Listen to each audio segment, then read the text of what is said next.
Okay. And we are live. We are live here at Motivation Mondays, AlleyHTseries. Today we're going to talk about fasting, the ups and the downs in fastings. Excuse me. I'm actually going to read two different parts of this. And of course, I'm going to wait 1 or 2 minutes to get some people in here. But happy Motivation Monday, where we talk about things that nobody talks about. It's going to be an interesting one. Fasting. Of course, there's many different ways of fasting. There's many different things you can fast. But mainly, I'm going to talk about the healthy version of fasting.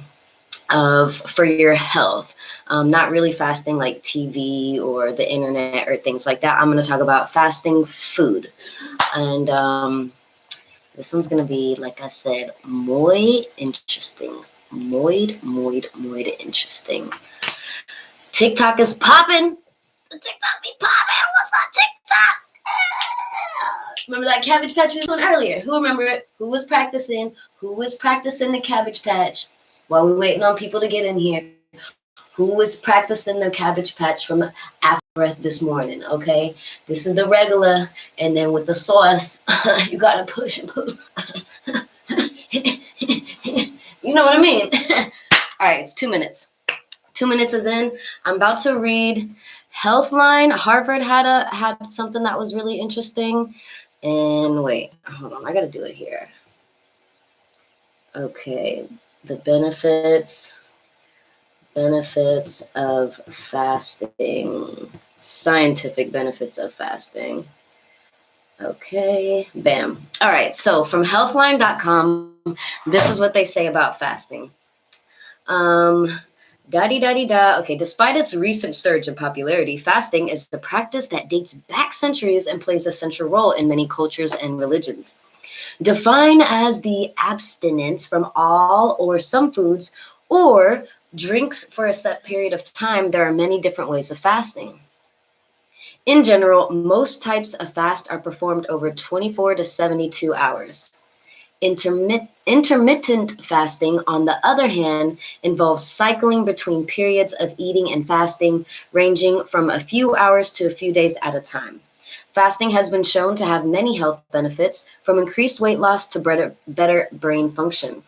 Here are 8 health benefits of fasting backed by science. Number 1, fasting it promotes blood sugar control by reducing insulin resistance. Several studies have found that fasting may improve, blah, blah, blah, what I just said, which could especially be useful for those at risk of diabetes. In fact, one study says in 10 people with type 2 diabetes showed that short-term intermittent fasting significantly decreased blood sugar. And I will explain that why when I go to our second part. Meanwhile, another review found that both intermittent fasting and alternate day fasting were as effective as limiting calorie intake at reducing insulin resistance. Decreasing insulin resistance can increase your body's sensitivity to insulin, allowing it to transport glucose from your bloodstream to your cells more efficiently. Coupled with potential blood sugar lowering effects of fasting, this could help keep your blood sugar steady, preventing spikes and crashes in your blood sugar levels. Blah, blah, blah. Keep in mind that I need more studies. Promotes better health by fighting inflammation. While acute inflammation is a normal immune process used to help fight off infections, chronic inflammation can have serious consequences for your health. Research shows that inflammation may be involved in the development of chronic conditions such as heart disease, cancer, and rheumatoid arthritis. Some studies have found that fasting can help decrease levels of inflammation and help promote better health. In one study of 50 healthy adults showed that intermittent fasting for 1 month significantly decreased levels of inflammatory markers. Another small study discovered the same effect when people fasted for 12 hours a day for 1 month. Something about animal studies. One more animal study found the following of a very low calorie diet to mimic the effects of fasting, reduced levels of inflammation, and was beneficial in the treatment of multiple sclerosis, a chronic inflammatory condition. Number 3, may enhance heart health by improving blood pressure, triglycerides, and cholesterol levels. Heart disease is considered the leading cause of death around the world, accounting for an estimated 31.5% of deaths globally, which coconut oil is great for that.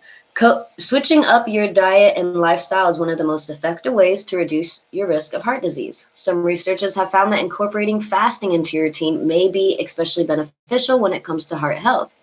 One small study revealed that 8 weeks of alternate day fasting reduced levels of bad LDL cholesterol and blood triglycerides by 25% and 32%, respectively. Another study in 110 obese adults showed that fasting for 3 weeks under medical supervision significantly decreased blood pressure as well as levels of blood triglyceride, total cholesterol, and bad LDL cholesterol. In addition, one study of 4,629 people associated fasting with the lower risk of coronary artery disease, as well as significantly lower the risk of diabetes, which is a major risk factor for heart disease. Pretty much, when you don't eat the bullshit, you feel better. May boost, number 4, may boost brain function and prevent neurodegenerative disorders. Okay, one study in mice showed that practicing intermittent fasting for 11 months improved both brain function and brain structure. Other animal studies have reported that fasting could protect brain health and increase the generation of nerve cells to help enhance cognitive function. Because fasting may also help relieve inflammation, it could also aid in preventing neurodegenerative disorders. In particular, studies in animals suggest that fasting may protect against and improve outcomes for conditions such as Alzheimer's disease and Parkinson's disease. However, needs more studies. All right, I'm not going to dig too deep in the rest of them because I want to go to the next page so you can understand why the fasting is working and how it's kind of only temporary effective. Aids weight loss by limiting calorie intake and boosting metabolism. That was number 5. Also, number 6, increases growth hormone secretion, which is vital for growth, metabolism, weight loss, and muscle strength. Let's see what this one says. Human growth hormone is a type of protein hormone that is central to many aspects of your health. In fact, research shows that this key hormone is involved in growth, metabolism, weight loss, and muscle strength. Several studies have found that fasting could naturally increase HGH levels. One study in 11 healthy adults showed that fasting for 24 hours significantly increased levels of HGH. Another small study in 9 men found that fasting just 2 days led to a 5-fold increase in HGH production rate. Plus, fasting may help maintain steady blood sugar and insulin levels throughout the day, which may further optimize levels of HGH, as some researchers have found that sustaining increased levels of insulin may reduce HGH levels. Number 7, could delay aging and extend longevity. And last but not least, number 8, may aid in cancer prevention and increase the effectiveness of chemotherapy. Animal and test tube studies indicate that fasting may benefit the treatment and prevention of cancer. In fact, one rat study found that alternate day fasting helped block tumor formation.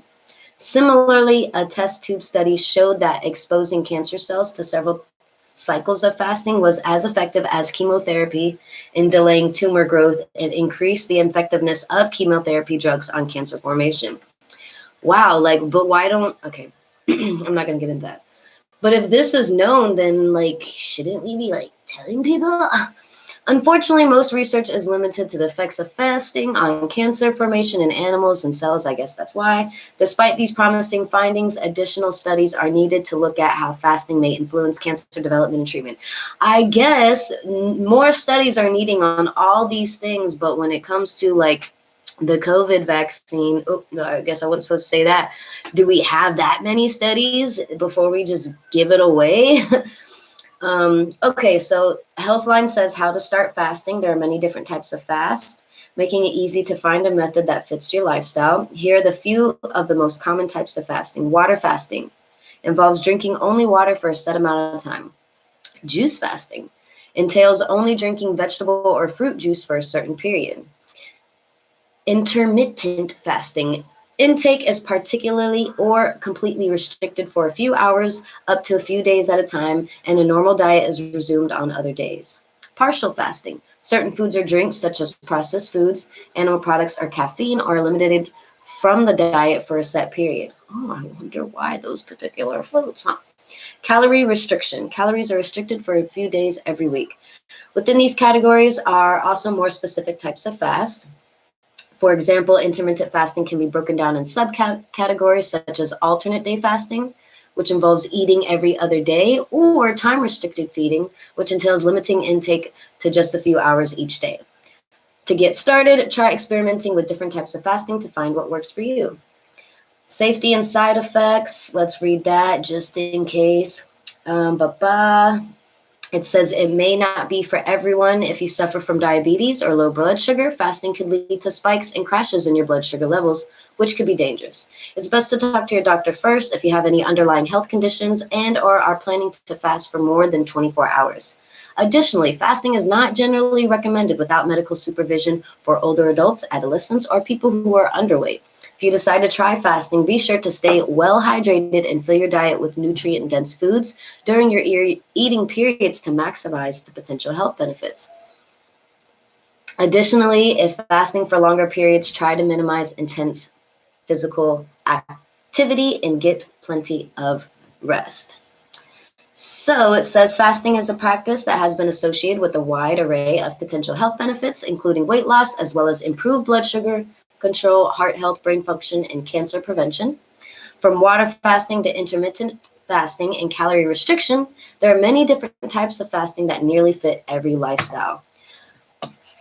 When coupled with a nutritious diet and healthy lifestyle, incorporating the fasting into your routine could benefit your health. All right, I don't know what, let me see, make sure we're good to go. All right, so that was kind of long, and I did that fast for a reason, but it would make sense that if you're not eating junk food for a certain period of time, that you would feel better and that your body would be able to heal a lot faster and you're going to have a lot more energy because you're not eating trash. I personally did try fasting just once, kind of. Actually, when I started the celery juice, my friend was doing it with me and she was like, oh, well, I just started fasting, so I don't want my celery juice until 12. I was like, well, dang, so I'm not going to eat all day until 12. So I started doing that with her and actually did feel really good. I was waking up early too, like 6 in the morning. And for a while, I didn't even know about the water with lime, so I wasn't doing that yet. And but after a while, I'm like, I need to do something. I think at that time, I was taking coconut oil in the morning, and then I was doing my celery at 12 because I was hungry and I didn't want to eat. I wanted to do my celery juice on an empty stomach. So I like the way I felt, and I kind of got, and since then I actually am not too used to eating in the morning. I really eat my solid foods and everything after 12 in the morning. I try to just, well, my grandma's here right now, so she makes me food and I just leave it on the counter for hours and then I end up eating the breakfast she makes me after 12.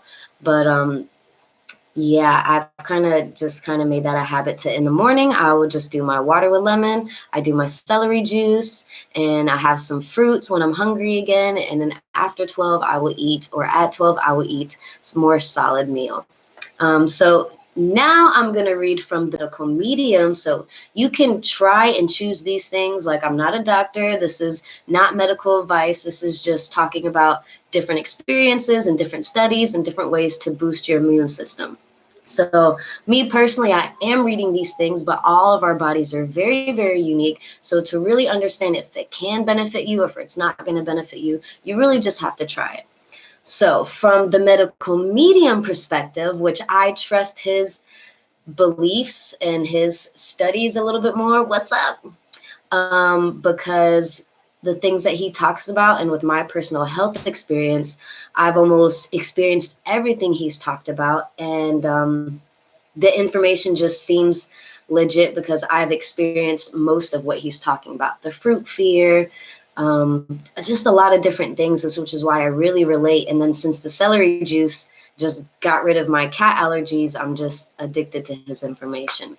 And not everything I'm going to agree with and worship, because for me personally, I just have to see it or feel it if it's for my body or not. Can you stand up and turn around so we can see how it is working?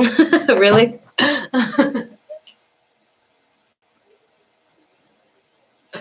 All right. So now I'm going to read from the Medical Medium, Chapter 5, Cleanse to Heal, Healing Plans for Getting Rid of Tons of Diseases. So this is what he has to say. He's not really a big fan of the fasting. He says, intermittent fasting revealed. Intermittent fasting is a temporary band-aid that can support someone short-term if they're not sick. So he's saying it's not a long-term solution.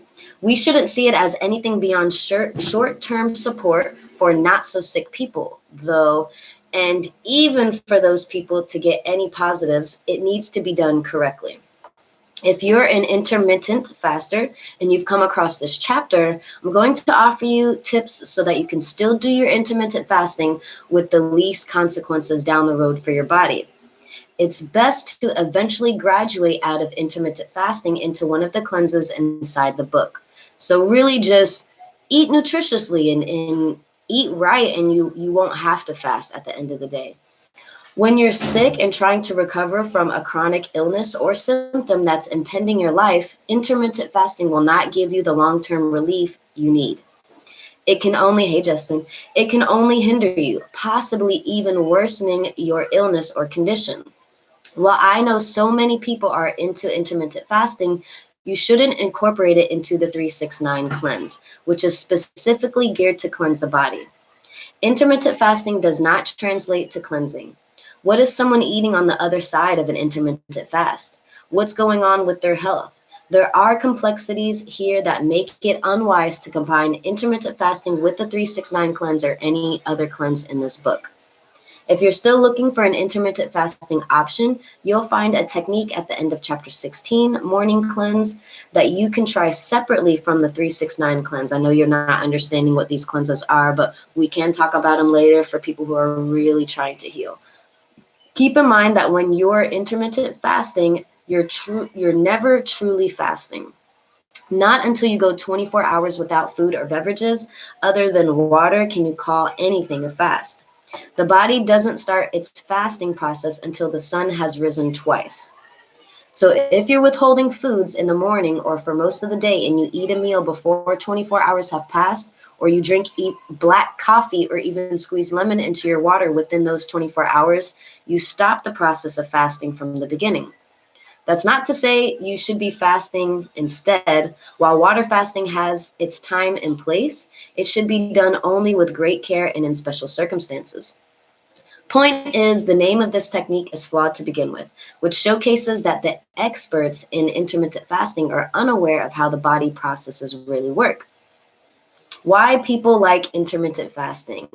Okay, I got you, Justin. We'll talk about the 369 very, very soon, or I'll actually message you about it. Let's talk about the short-term positives of intermittent fasting.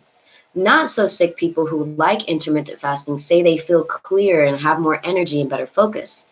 The reason this occurs is that when they remove food for more than 2 to 3 hours, the body starts to run on adrenaline, also called epinephrine, I don't know, which works as a natural amphetamine. That adrenaline races to the brain and ignites electricity there. So if you're someone who's not so sick and not so compromised, meaning that you will still have adrenaline reserves, and you withhold for food for long enough, you'll start running on those reserves of adrenaline.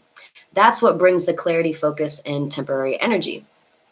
Another reason some people report feeling better when they start intermittent fasting is that they're removing 1 or 2 of their fat-based meals for the day. When you give your body a break from a fat-based breakfast and possibly lunch, that would have included radical fats such as avocado, peanut butter, almond butter, milk, cheese, bone broth, eggs, or other animal proteins, because animal proteins are always intertwined with fats, you automatically start to feel better because you're allowing your body to do a bit of cleansing. The right way to give your body this break would be to follow the morning cleanse that you'll read about in chapter 16. It's the healthier option to protect you. And if you're still really attached to intermittent fasting, then the intermittent fasting option in that chapter is the way to go. Giving your body a break from meals really gives your liver, pancreas, and other organs a break from high-fat foods. Woo! Let me see. Let me see if I could go to chapter 16 and see what the fasting is about, so we can just all talk about it in one video. Let's see, the morning cleanse, I think that's lemon water in the morning. And then, the morning cleanse is 16 to 32 ounces of lemon or lime water upon waking up. And then wait 15 to 30 minutes and then drink 16 to 32 ounces of fresh celery juice on an empty stomach. Don't consume radical fats before lunchtime. I pretty much do almost the morning cleanse. That's like my lifestyle, the way I live. So don't consume radical fats before lunchtime. That means no nuts, seeds, peanut butter, any oils, coconut. I do the coconut oil though. Let me see. Avocado, cacao nibs, chocolate, ghee, milk, cream, yogurt, coconut yogurt, cheese, butter, kefir, bacon, eggs, bone broth, or any other animal proteins in the morning. They should all wait until lunch or after. Keep out dried fruits and salt all morning so you don't work against the cleanse.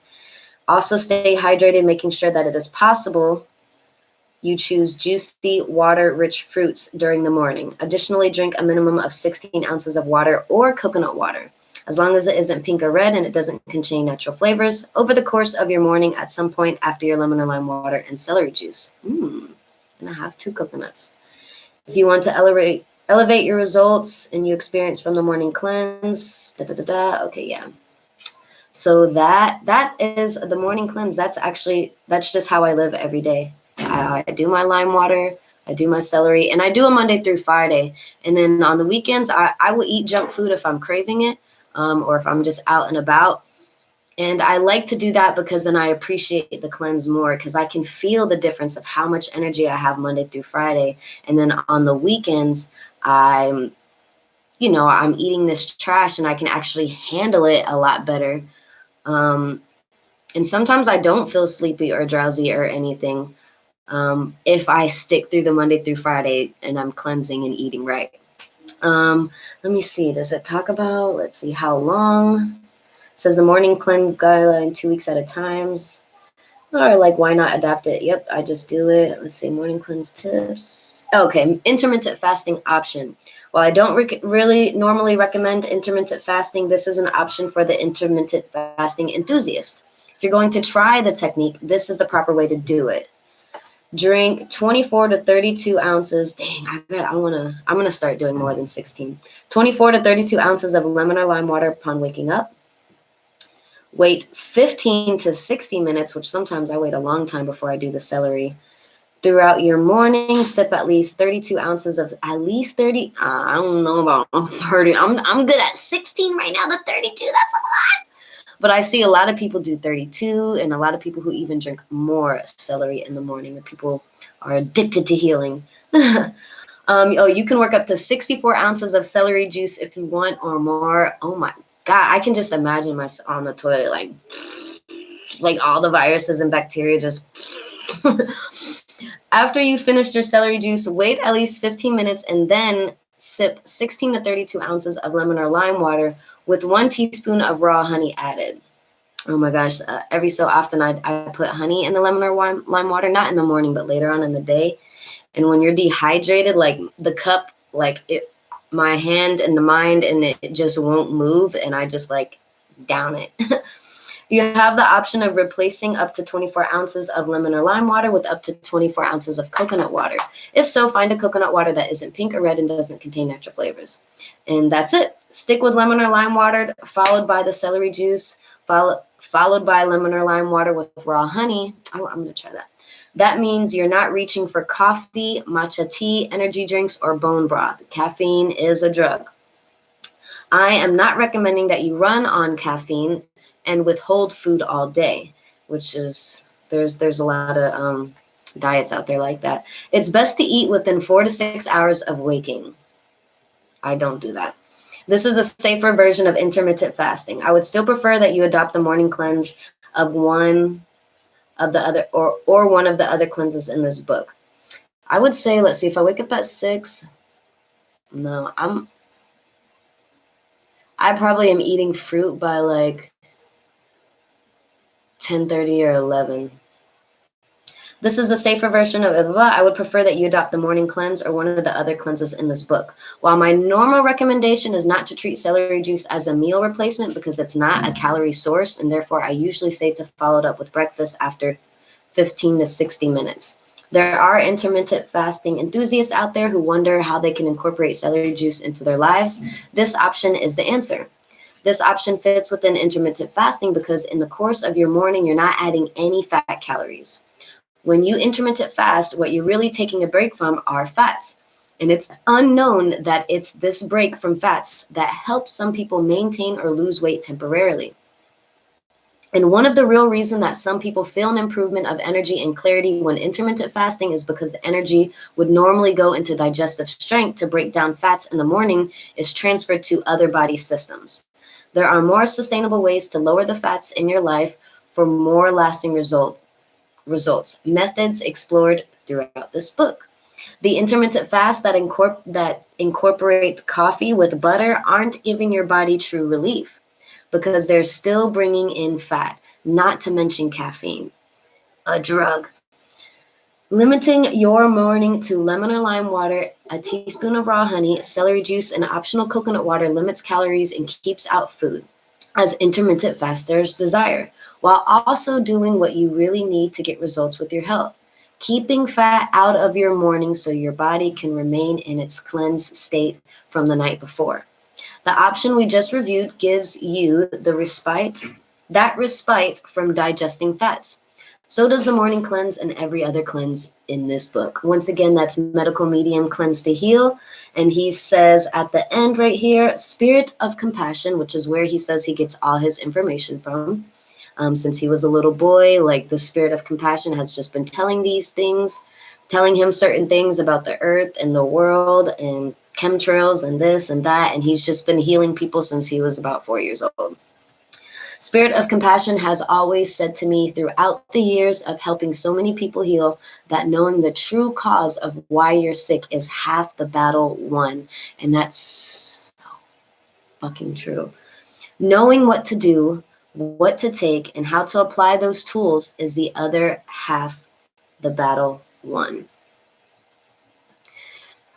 And I just relate to what he says. Like when I was sick, I kept going to doctor, to emergency room, to gas doctor, to science environmental doctor. And I got told that I was allergic to everything. And then I got told that I have a virus and there's nothing they could do about it. And then the science environmental doctor was like, oh, I totally understand the mold damage and your immune system and this and this and that. And you have low levels of vitamin D and low levels and your thyroid's fucked and this and that. But it was so expensive. And at least I felt some type of clarity with the science environmental doctor. After that, I went to chiropractor. That stopped my stomach pain. And then I went to a nutritionist, which I felt amazing, but I didn't want to take like whole food supplements, like 26 a day, which I was doing. And that still like mentally bothered me and it hurt me because I just felt like God didn't create us to be sick or having to supplement anything. Like I was told that he gave us everything that we already need. And I would like to believe that. And I believed it and I eventually received it. So the nutritionist was cool, but then I found this doctor lady and she had this machine and it was like this. It was like a scale and it had 2 wires that came off of it with 2 bars, and I held the bars and I didn't know what the hell was happening, but I just did it because I was just on my Google Maps like crying one day looking for another option to find out what was wrong. And I called this place and I made an appointment and I wait and she was there and she eventually left that place because they were pushing money and trying to sell too much stuff. And she was like, I just want to help people heal. I'm not trying to get money out of people. So she left. But that moment where she was like, I'm not going to tell you everything that's wrong with you because I don't want to freak you out and worry you. But that moment when she was like, you have Rocky Mountain spotted fever, you have parasites, you have some bad bacterias, you have low levels of vitamin D.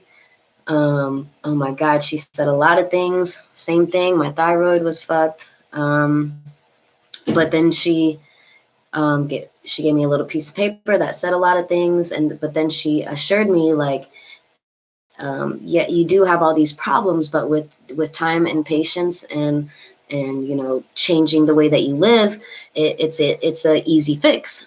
But it was really mentally and physically hard for me because I was on that journey alone. I was changing my diet alone. Everybody around me, my dancers, my friends, they're still eating the gluten, the dairy, and the sugar, and the soy. And every time I want to enjoy myself and go out with them, I couldn't because I couldn't eat anything that they were eating. And it was mentally, physically hard. It took me about 3 years to fully transition to be like, you know what? I'm just tired of being sick. I want to be better. And I just dropped the gluten, dropped the dairy, dropped the soy, dropped the sugar, dropped the peanuts. And I even stopped eating fruit because that's what she had told me to do. I only ate berries and blackberries and raspberries. And it was hard. Like I would do what she told me to do. And then I would stop and be like, this is stupid. Like I feel lonely. Like I'm just by myself. And then I would feel bad again. And then I would go back to her and do what she told me to do for a little bit of time. And then I would feel great again. And once I went back to the normal lifestyle that we're used to and that we were taught. And then I would feel like shit again. So it got to a point where she was like, look, you're wasting your money and you're wasting my time. If you're not going to, do what you need to do, then just don't come back. And that kind of really hit me that she's serious about healing, me receiving my healing. And I just eventually had to do it. And once I felt healed and didn't really, I kind of just kept going back to her for comfort, even though I knew what to do. And she taught me everything I needed to do. And she helped me cleanse my body. And so that's kind of one of the reasons why I left the country, because I wanted to see if that was real. I went from not knowing anything about my body and being in pain 24/7 to I'm here now talking about this shit with everybody. And it's just incredible. It's really incredible. The body's incredible. The mind's incredible. The earth is incredible. Water and the air and the clouds and everything is incredible. And we're all connected. And we're all extremely powerful. So what he said about just knowing why you're sick, that just gave me so much comfort that, okay, so this is why I feel bad. Great. Like I cried, like I just like bawled, like somebody told me the truth for once. And yeah, if I talk more about it, I'll eventually cry. So knowing what to do, what to take, and how to apply those tools was the other half. She taught me how to change my diet. I stopped using the microwave. I had to change my toothpaste. Stopped using a lot of chemicals when it came to soaps, when it came to the cleaning products in the house. What else did I do? I stopped dyeing my hair. I really stopped even doing my nails. I use coconut oil for lotion, so there's no chemicals on anything that I'm putting on my body. For cream, I don't use sunscreen anymore. I just use coconut oil. I went to the beach yesterday and I fell asleep and I'm not burnt. Which, everybody wants to hear or believe what they hear, but you just have to see it and try it for yourself to know what's true and what's not. Like I had an argument today with a medical student, and she was saying that coconut water is bad for the kidneys, and that if you have diabetes that you shouldn't drink coconut water. And I was like, this is why everybody's dying. Like something as simple as coconut water can change somebody's life. But we're telling people not to drink it because of it's bad for you. And I'm like, how can something so natural be bad for you? And you're recommending a drug that some man made with a bunch of chemicals instead, like that they're going to have to take forever. Okay, maybe coconut water you could supposedly have to drink forever, but there's no chemicals, there's no side effects. I just didn't get it. So me and my mom were just going ham on her. But I'm not dissing medicine or that invention or anything. I think it's a beautiful, and that we're intelligent beings. I just preferably, it's just an option to me. It's just an option. It's an alternative. It is not, to me, the best way, especially since there's so many side effects involved. Like, why would that be the better option than a piece of fruit that's going to do the same thing, but you're not going to have side effects, but maybe like have a little pain and take a shit? Like, come on. Anyways, so that was a really long episode. I didn't expect it to be that long. I appreciate your time. I hope you learned something. If you've had good experiences with fasting, please let people know, just to encourage them. But here's just a little bit more information to do it a little bit more properly and get the best benefits out of it. So I love you guys. Have a beautiful day. Tomorrow, I believe we're talking about and was it gluten? Or no, we already talked about gluten, I think. What is the next one? Fish, seafood, corn. The next one, gluten. The next one, tomorrow, we're talking about soft drinks. We already know, but we'll dive into it more. Soft drinks. Let it go, let it go. So I like to end off with acceptance is peace. God is love. And there's no man-made drug or medicine more powerful than time and love. I love you guys. Have a great night. Thanks for tuning in. Please like, share, subscribe, help somebody heal, and also tell me about your experiences with your healing journey. And if you have any questions, let me know, and I can definitely send you some resources and send you in the right direction.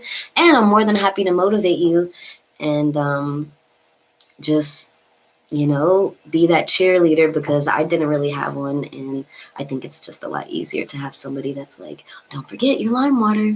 Don't forget your celery juice. Do a little exercise today. Did you meditate? Did you say your affirmations this morning? I love you guys. You have a great day or a great night.